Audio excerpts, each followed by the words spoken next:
작은 어느 스타트업 회사의 이야기인데요. 이 회사의 대표는 초기에 열정이 너무 넘쳐서 중요한 투자 유치, 그리고 경비 처리, 심지어 사무실의 모든 청소까지 일을 직접 했습니다. 그 결과 직원이 이제 10명, 20명 이렇게 늘어가고 있음에도 불구하고 모든 의사결정과 이 업무 승인이 오직 대표 한 사람에게만 집중돼 있었던 것이죠. 그러다 보니까 팀원들은 작은 결정을 기다리느라 시간을 허비했습니다. 또 대표는 정작 중요한 사업의 방향성과 미래 전략에 대한 고민을 할 시간을 빼앗긴 채 정작 중요한 일들 하지 못하고 단순 작업에 시달리면서 밤늦게까지 일하느라 번아웃을 겪게 되었습니다. 아무리 유능한 일꾼이라 할지라도 모든 업무가 한 곳에 집중될 때 결국 비효율이 생기고 그리고 과부하가 일어나고 또 공동체는 성장이 정체되는 그런 고통이 발생하기도 하더라는 것이죠. 오늘 우리가 살펴볼 출애굽기 18장의 이 모세 공동체에 똑같은 현상이 벌어지고 있는 것을 볼 수가 있습니다.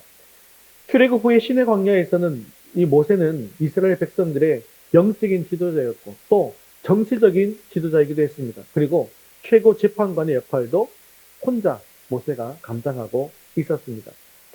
수백만 백성들의 사소한 소송 문제부터 궁금한 율례까지 오직 모세 한 사람에게만 의존하고 있었다는 것이죠. 그래서 13절에 보니까 이튿날 모세가 백성을 재판하느라고 앉아있고 백성은 아침부터 저녁까지 모세 곁에 서 있는지라 라고 이야기하고 있는 거죠. 백성들은 종일 서 있느라 지치게 되었고 모세는 아침부터 저녁까지 혼자 일하느라 기력이 쇠하게 되었습니다.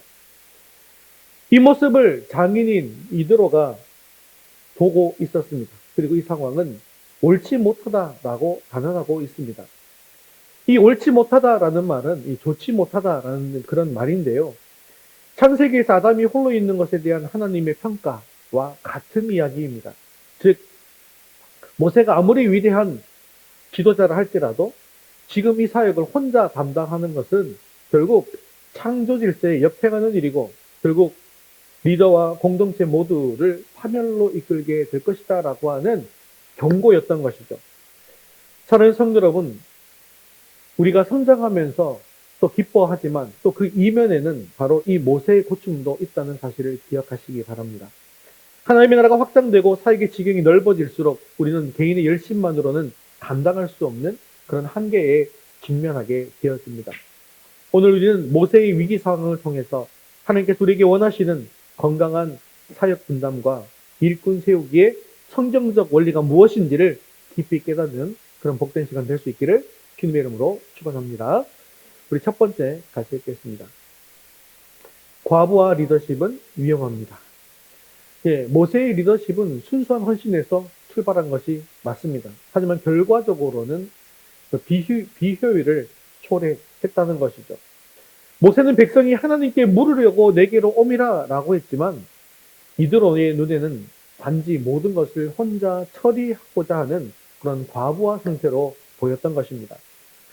한 사람이 수백만 명의 모든 사건을 처리하려고 하니까 백성들은 사소한 문제 해결을 위해서 긴 시간을 허비해야만 했습니다. 법정에서는 아무리 작은 문제를 할지라도 당사자에게는 삶의 전부와 같은 중요한 사안이기 때문에 모세는 한 사건 한 사건 최선을 다할 수밖에 없었던 것이죠. 이렇게 모세 사역에 병목형생이 발생하다 보니까 결국 신속한 정의의 시전도 막게 되어지고 공동체 전체에는 불만을 야기하고 또 모든 일들이 지연되어지는 그런 효과가 나타나게 되었습니다. 그런데 이것은 교회 사역도 마찬가지라고 볼 수 있죠. 모든 일들을 소수의 몇몇 사람에게 집중하게 한다는 것은 아무리 그들이 훌륭하다 할지라도 건강한 성장을 방해하고 또 시기적절한 은혜를 나눌 수가 없게 되어지게 만들더라는 것이죠. 그래서 이드로는 18절에 너와 함께한 이 백성이 필경 기력이 쇠하리니 이 일이 내게 너무 중합니다. 내가 혼자 할 수 없으리라 라고 경고하고 있습니다. 그런데 이 경고는 단순히 육체적인 필요를 넘어서는 것입니다. 이것은 리더가 장기적인 사역을 감당하기 위한 체력 그리고 영적인 보존의 중요성을 강조하고 있는 것이죠. 이런 목회 사역, 목양의 사역은 단거리 경주가 아니라 장거리 경주입니다. 모세처럼 자신만이 모든 것을 할 수 있다라고 생각하는 이 리더의 착각은 결국 과도한 업무로 이어지게 되고 사역을 장기적으로 할 수 없게 만들어 나간다는 것이죠. 또한 백성들 역시 하나의 지도자에게 전적으로 의존하게 되면서 스스로의 문제 해결에 대한 능력을 잃어버리고 또 영적으로는 나태해지기 쉽더라는 것입니다. 그렇기 때문에 하나님께서는 모세가 모든 것을 다 책임지는 그런 리더십이 아니라 협력 그리고 분배를 통해서 함께 짐을 지는 공동체 리더십을 원하셨다라는 것이죠. 그런데 모세가 혼자 일을 다 처리하다 보니까 정작 심각한 문제가 발생하게 되었습니다. 그게 뭐냐 하면 공동체에 참 많은 사람들이 있는데요. 그 많은 사람들에게는 하나님께서 분명하게 은사와 재능을 주셨다라고 하는 것입니다. 그 많은 사람들의 은사와 재능, 잠재력을 충분하게 활용하지 못하고 있었던 것입니다. 하나님께서는 교회를 세우기 위해서 다양한 은사를 주셨는데 리더가 또 소수의 몇몇 사람이 모든 것을 독점하게 되면 이 나머지 은사들은 다 묻혀서 썩게 된다라는 것이죠. 리더는 모든 것을 다 잘할 필요가 없습니다. 오히려 다른 사람의 은사를 발견하고 개발하고 사용할 수 있도록 돕는 것이 진정한 리더의 길이라고 할 수 있는 것이죠. 공동체 안에서 재능 있는 사람들의 은사가 적절하게 활용될 때 교회는 더욱더 건강해지고 활성화될 수가 있게 되는 것입니다. 사랑하는 성도 여러분, 우리는 때때로 내가 아니면 안 된다 라는 교만함이나 내가 하는 것이 가장 빠르고 편안하다라고 하는 그런 편견에 갇혀서 홀로 고군분투할 때가 있습니다. 그러나 이것은 결국 하나님께서 기뻐하시는 일의 방식이 아니라는 것이죠. 오늘 이 말씀을 거울 삼아서 우리는 사역의 짐을 독점하려고 하는 마음을 내려놓고 우리의 지경을 넓혀주신 하나님을 신뢰하고 기쁘게 협력의 은혜를 구할 수 있기를 바랍니다. 여러분의 가정과 직장 그리고 교회 사역에서 나 홀로의 짐을 벗고 함께 짐을 나누는 지혜를 구하시는 저와 여러분 되시기를 주님의 이름으로 축원합니다. 그리고 두 번째 같이 읽겠습니다. 능력 있는 사람들의 조건. 초대교회 때 사도들이 손님 접대라든지 재정 출납이라든지 소소한 일에 많은 시간들을 뺏기게 되니까 이래서는 안 되겠다 싶어서 7 집사를 뽑게 되지 않습니까? 그래서 사도들은 기도와 말씀 사역에만 전념할 수가 있게 되어졌습니다. 이것은 같은 맥락입니다. 우리가 가정교회를 향해서 한 걸음 한 걸음 나가고 있는 것도 사실은 이 때문인 것이죠. 하나님의 일들을 모두 나누어 맡는 것입니다. 목장별로 예찬을 준비하고 또 이런저런 섬김을 통해서 영혼을 구원하고 제자들로 훈련시키고 또 삼국무로 도전하고 주일 출석도 서로 같이 체크하면서 격려하고 온전한 11조 이런 헌금 생활들을 격려하는 일들을 도전하고 이렇게 하면서 하나님의 백성이지만 아직까지 예수님을 만나지 못한 사람들을 찾아 나서는 일에 합심해서 함께 뛰는 것이죠. 가정도 그렇습니다. 아내와 남편이 또 자녀들이 집안일을 나누어 하게 되어지고 또 한마음 한뜻으로 백직단도 맞들어가면서 무언가 서로 분담해가면서 가정을 이끌어가면 행복한 가정이 될 수 있는 것과 마찬가지입니다. 오늘 19절과 20절은 모세, 즉 목회자의 본질적 역할이 무엇인가를 알려주고 있는데요. 함께 읽겠습니다.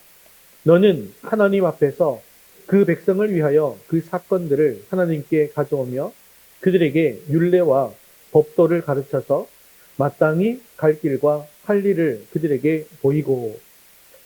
오늘 말씀 속에서 이드로의 제안은 단순히 사람을 더 많이 뽑아서 일을 나누라고 하는 그런 업무 분장의 차원을 넘어서 모세의 존재 목적이 무엇인가, 즉 목회자의 존재 목적이 무엇인가, 그리고 소명을 재정립하는 것이었습니다.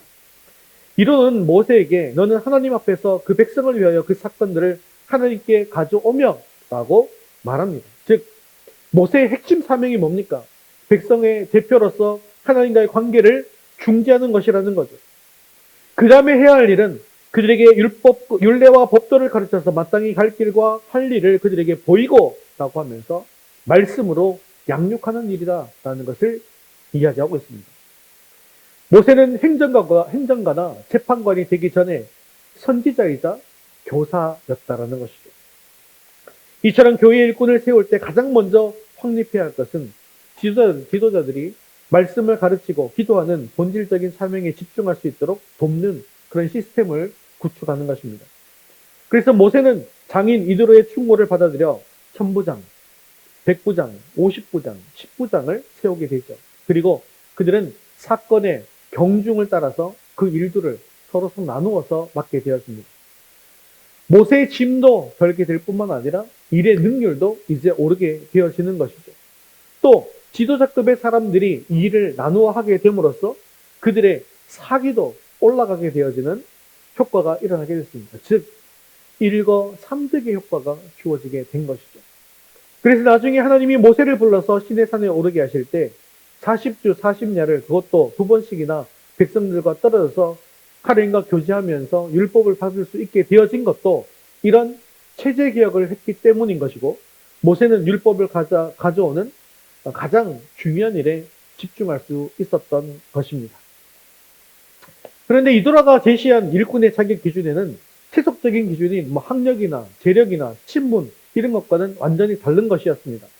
이도라의 말을 들어보면 하나님께서 바라시는 3가지 성경적 기준을 알 수가 있는데 21절에 보니까 이 성경적 기준이 나타나고 있죠.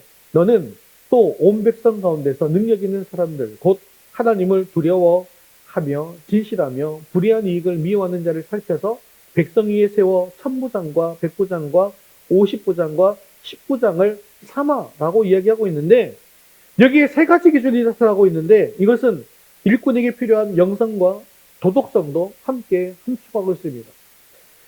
첫 번째 성경적 자격 기준이 무엇입니까? 한번 읽어볼까요? 하나님을 두려워하는 자, 영성을 가지고 있는 자라는 것입니다. 하나님을 두려워하는 것이 바로 모든 지식과 지혜의 근본이라고 성경은 이야기합니다. 또한 교회 일꾼에게 가장 필수적인 요소입니다. 하나님께 경외한다는 것은 하나님께 헌신된 삶을 살아가며 모든 판단과 결정의 기준을 세상을 기준으로 하는 것이 아니라 하나님의 말씀에 두는 것을 의미하는 것입니다. 이들이 재판할 일은 세상법이 아니라 하나님의 율법과 규례에 따른 것이었기 때문에 진심으로 하나님을 경외하는 그런 마음이 없이는 공정한 처리가 불가능하다라는 것입니다. 그러므로 일꾼은 하나님 앞에서 부끄러움 없는 그런 믿음의 사람이어야 한다는 것입니다. 2번째 자격 기준도 한번 읽겠습니다. 진실한 자, 인격, 성품. 여기서 진실한이라고 하는 것은 신실한 것을 뜻하는데요. 이것은 자신의 일에 소신껏 임하며 책임감 있게 감당할 수 있는 성품을 의미하는 것입니다. 재판관으로서의 바른 마음은 한쪽의 말만 듣거나 선입견에 치우치지 않고 모든 증거를 공정하게 참조해서 올바른 판단을 내릴 수 있는 그런 개방적이기도 하지만 융통적인 마음을 가지고 있어야 한다는 것이죠. 즉 이웃과의 관계 속에서 정직함과 일관성을 보여주는 그런 사람이어야만 한다라는 것입니다. 그럼 3번째 자격 기준은 무엇일까? 같이 읽겠습니다. 불의한 이익을 미워하는 자, 물질관. 이것은 단순히 뇌물을 받지 않는 것을 넘어서 부정직한 소득을 아예 혐오하고 미워하는 사람을 뜻하는 것입니다. 왜냐하면 뇌물은 사람의 눈을 어둡게 해서 정의를 굽게 만들기 때문이죠. 물질 앞에서 깨끗한 양심과 청지기의 자세를 갖춘 사람만이 공동체 안에서 공의를 실현할 수 있고 덕을 세울 수가 있게 되는 것입니다. 그러므로 교회 직분자에게 요구되는 것은 학벌이나 이런 재산이 아니라 하나님과 진리와 공동체에 대한 헌신이고 특히 물질과의 관계에서 깨끗함을 보이는 그런 도덕성을 가지고 있는 사람이어야 된다는 것입니다. 이러한 자격을 3가지 자격을 갖춘 사람들에게 세워서 천부장, 백부장, 50부장, 10부장으로 삼아서 일을 분담하고 큰 일은 모두 내게 가져갈 것이요 작은 일은 모두 그들이 스스로 재판할 것이니 라고 하면서 새로운 사법체제를 구축하고 있습니다. 이래서 사소하고 작은 일은 일선에 있는 지도자들이 신속하게 처리하고 모세는 가장 어렵고 중대한 문제에 집중해서 사역의 효율성을 극대화할 수가 있게 되었습니다. 이것은 모든 사람이 자신의 은사와 소명을 가장 지혜롭게 사용할 수 있게 하는 그런 하나님의 놀라운 지혜였다는 것이죠. 우리는 이 장인 이드로의 제안을 통해서 하나님께서 원하시는 일꾼이 어떤 사람인지를 분명하게 확인할 수가 있었습니다. 하나님께서는 교회 안에서 영성과 도덕성 그리고 헌신된 인격을 갖춘 사람을 찾고 계시다라는 것이죠. 이제 우리는 세상적인 기준을 따르는 유혹에서 벗어나서 오직 하나님을 경외하고 진실하고 물질의 깨끗함을 유지하는 데 집중할 수 있기를 바랍니다. 그래서 우리 모두가 하나님의 마음을 시원케 해드리는 그런 참된 일꾼으로 준비되는 저와 여러분 되시기를 주님의 이름으로 축원합니다. 세 번째 같이 읽겠습니다. 겸손한 순종이 사역의 완성을 이룹니다. 그런데요, 여기서 우리가 눈여겨봐야 될 것이 있습니다. 그것은 바로 모세의 순종이라는 것입니다. 모세가 하나님의 말씀에 순종하는 것은 너무나도 당연한 일입니다. 그런데요, 여기서 지금 모세를 지적하고 있는 것은 하나님이 아니라 장인이라는 것이죠. 장인은 네가 하는 것이 옳지 못하다라고 지적을 하고 있어요.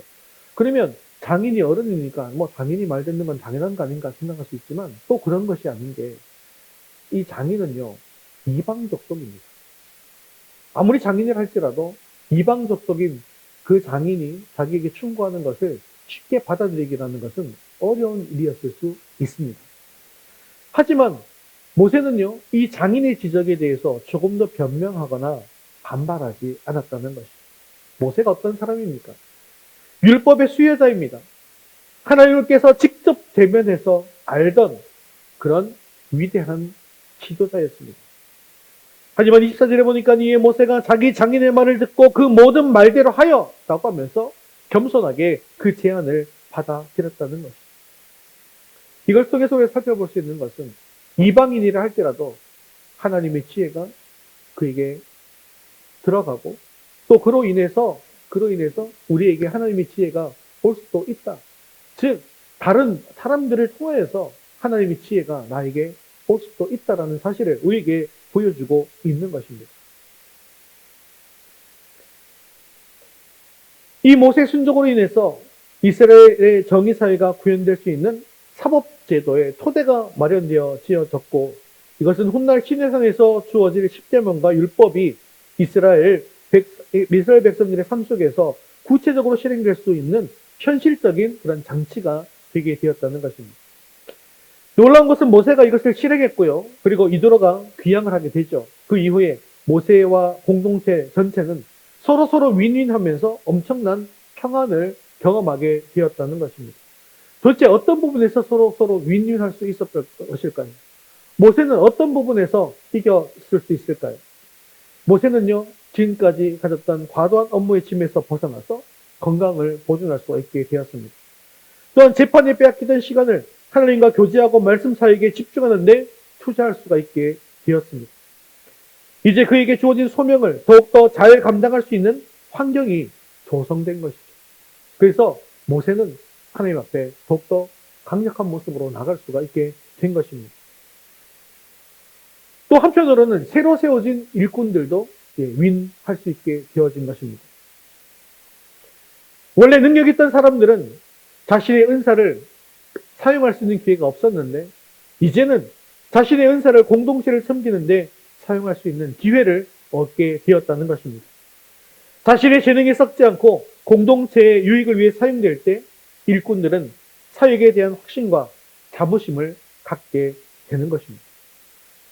그런데 이보다 더 중요한 것, 세 번째 승리가 있습니다. 그것은 바로 백성 전체가 윈했다는 것입니다. 백성들은 모세가 혼자 할 때는 하루 종일 아침부터 저녁까지 자기의 일을 처리하느라 서서 기다려야만 했는데 이제 소송을 제기한 사람들은 신속한 재판을 받게 되었습니다. 그리고 23절에 보니까 이 모든 백성들도 자기 것으로 평안히 가리라 라고 하는 약속처럼 신속한 정의의 신을 통해서 공동체 전체가 평안을 누리게 되었다는 것입니다. 이처럼 건강한 리더십의 위임은 모든 지체가 승리하는 윈윈 전략이 되어진다는 것입니다.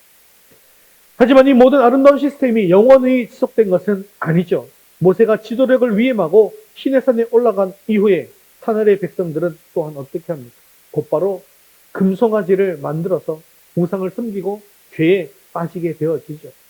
이것은 우리에게 중요한 교훈을 주고 있습니다.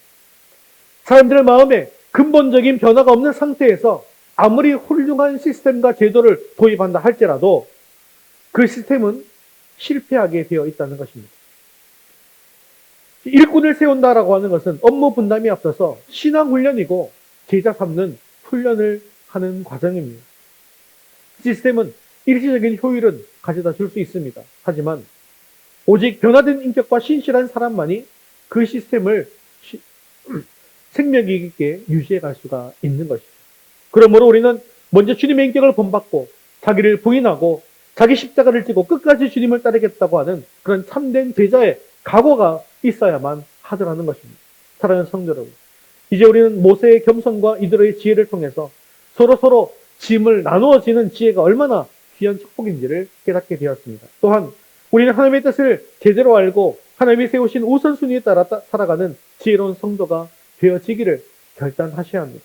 이제 여러분들의 가정과 교회에서의 협력의 은사를 구하면서 주님과의 깊은 교제 속에서 긴급한 일과 중요한 일을 구별하는 영적 안목도 확보하시기를 바랍니다. 그래서 모든 성도들이 성령의 인치심 가운데 먼저 하나님의 사람, 주님의 참된 제자가 되어서 가정에 충실하시고 또한 직장에 충실하시고 주어진 사명을 성실하게 감당하시면서 하나님의 기쁨이 되는 능력의 종들이 될 수 있게 되어지기를 주님의 이름으로 축원합니다. 말씀을 듣겠습니다. 무거운 짐을 나누어지는 지혜에 대한 이런 이야기가 있습니다. 한 나그네가 아주 크고 무거운 맷돌을 등에 지고 길을 가다가 지쳐서 쓰러지기 일보 직전이었습니다. 그때 옆에서 또 다른 나그네가 와서 함께 지고 갈까요? 라고 이야기했습니다. 두 사람이 이 맷돌을 함께 나누어지자 그 맷돌은 더 이상 무거운 짐이 아니었습니다. 하지만 더 놀라운 점이 있습니다. 그들은 짐을 나누어졌기 때문에 이제는 서로 대화하면서 웃을 수 있는 그런 여유까지 얻게 되었다는 것이죠. 이 맷돌은 곧 우리에게 주어진 사역과 인생의 짐이라고 할 수 있습니다. 혼자 지려고 할 때는 우리를 쇠하게 만들고 교제와 기쁨을 빼앗아가지만 믿음의 동력자들과 함께 짐을 나누어 가질 때 우리는 기력을 얻고 평안을 얻게 되었습니다. 그리고 주님과의 교제에 집중할 수 있게 되어지는 것이죠. 이들의 지혜는 바로 이 함께 짐을 지는 이 신앙의 미덕을 보여준 것입니다.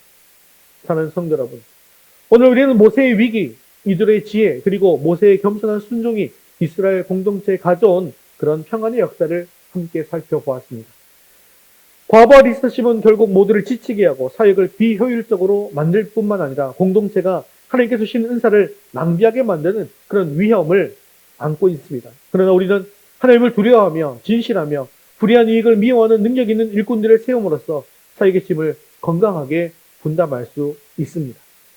모세의 순종이 이스라엘 전체의 평안을 가져온 것처럼 우리의 겸손한 위임과 기쁜 헌신이 오늘 우리 교회 모두가 승리하는 윈윈의 역사를 만들어 갈 수 있을 것입니다. 사랑하는 성도 여러분, 이제부터는 여러분의 삶의 중심이 급한 일처리가 아니라 하나님께서 기뻐하시는 중요한 일에 맞춰 나갈 수 있기를 바랍니다. 모든 성도들이 주님의 손과 발이 되어서 서로의 짐을 나누어지고 주님 오시는 그날까지 충성된 일꾼으로 이 교회를 아름답게 세워나가는 저와 여러분 되시기를 주님의 이름으로 축원합니다.